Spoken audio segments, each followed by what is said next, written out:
¿Y si pudiéramos retroceder en el tiempo? Soñar con manejar el tiempo a tu antojo es una habilidad que solo hemos visto recreada en la fantasía. ¿A quién no le encantaría retroceder en el tiempo para revivir aquellos momentos que no se le dio el valor significativo que la nostalgia le aplicó? O también para borrar esas manchas que perturbaron a miles de víctimas en sus más profundas pero recurrentes pesadillas. En un mundo de crueldad y miedo cotidiano, los recuerdos son cicatrices permanentes que perturban en el alma. Es mentira que de la guerra puedan existir sobrevivientes. Nadie sale ileso, solo existen muertos y no tan muertos. Pero al fin y al cabo algo se llevan de ese terrible suceso. Por lo que es triste pensar que el mayor anhelo de una víctima a los grandes conflictos armados sea algo tan fantasioso como retroceder en el tiempo. Ni los grandes tratados ni propuestas en vano podrán borrar lo que en su momento fue noticia y ahora es memoria. He aquí la historia.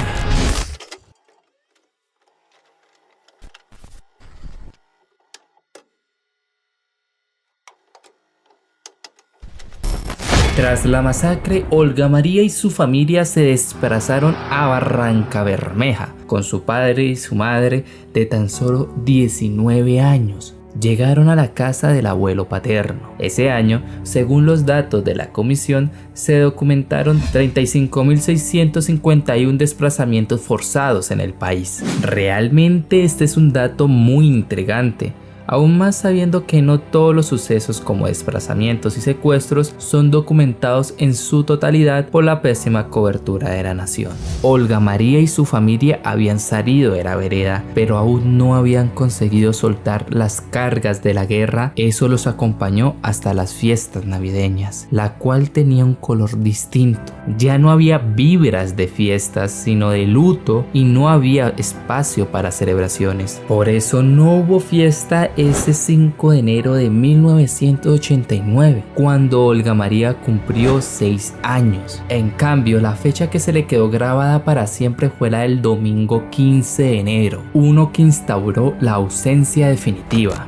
Ese día era en la mañana, estaba temprano y mi mamá le había dicho desde la noche anterior a mi papá: Aurelio, no vaya, ¿usted se va a ir por allá? Me acuerdo de que aquellos discutieron esa noche y mi papá: no, yo voy solo, voy mañana. Total, que mi papá fue, le hizo un mercado a mi mamá y se lo trajo a la casa. Eso fue el 15. A la fecha han pasado 31 años desde que no volvió. Aurelio, el padre de Olga María, pertenecía a la Unión Patriótica, partido surgido de los diálogos de paz entre el gobierno de Belisario Betancur y las Fuerzas Armadas Revolucionarias de Colombia. En 1985, la UP empezó su actividad en el Magdalena Medio, en una década en la que se consolidaron diferentes grupos armados en la región, como las guerrillas de las FARC y el ELN, las cuales ya hacían presencia desde los años 70.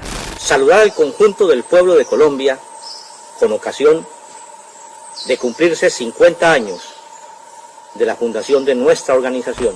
En cuanto a los paramilitares, se destacaron la Asociación de Campesinos y Ganaderos del Magdalena Medio, cuyas acciones armadas se escondieron detrás de labores sociales, el MAS, las Autodefensas de Puerto Boyacá, las Autodefensas de Puerto Berrio y las Autodefensas Campesinas del Magdalena Medio, entre otras cosas que en su mayoría fueron absorbidas en su totalidad por las Autodefensas Colombianas en 1997. En este contexto se recrudeció la violencia contra líderes sindicales, campesinos o militantes de la UP a Luchar, Frente Popular y otros partidos. Según cifras del Centro Nacional de Memoria Histórica, entre 1984 y 1988, cerca de 1.303 personas de la UP fueron víctimas de violencia. De estas, 126 eran de Santander. Irónicamente, estos sucesos están repitiéndose desde otro contexto.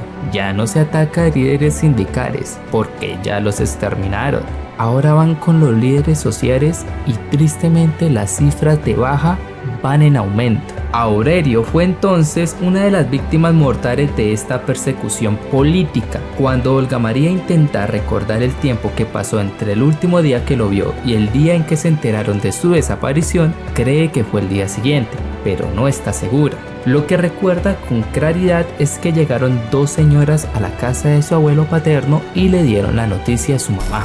Yo me acuerdo cuando le dijeron, buenas, la señora Patricia. Me acuerdo tanto de esas señoras que iban con vestimenta hasta el piso y mi mamá, ay no, ¿cómo así? Era de noche y mi mamá, no.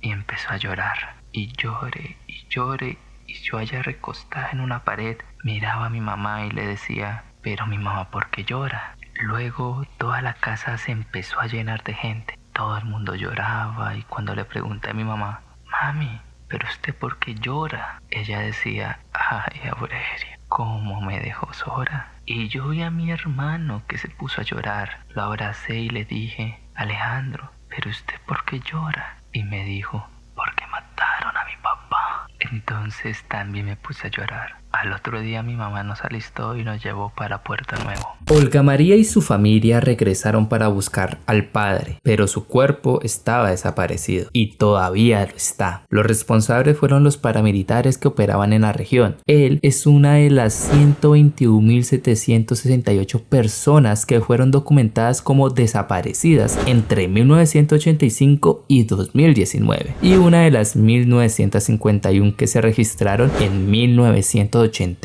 En general, los grupos paramilitares han sido los mayores responsables, con el 45,7% de los casos, seguidos por las FARC-EP con el 26,8% y el mismo Estado con el 9,4%, múltiples con el 9,3%, el ELN con el 3,7%, otras guerrillas con el 1,3% y otros actores con el 3,9%.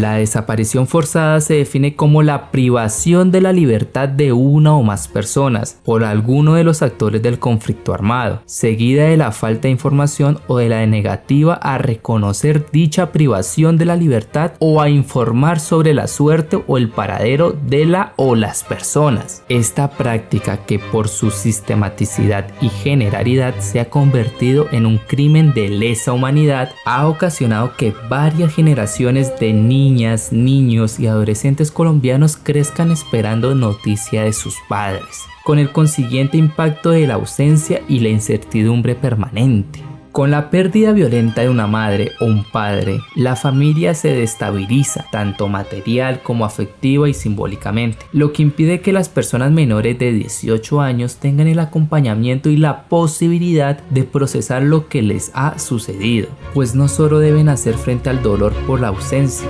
sino que la misma subsistencia y la obtención de una seguridad económica y física se hacen apremiantes.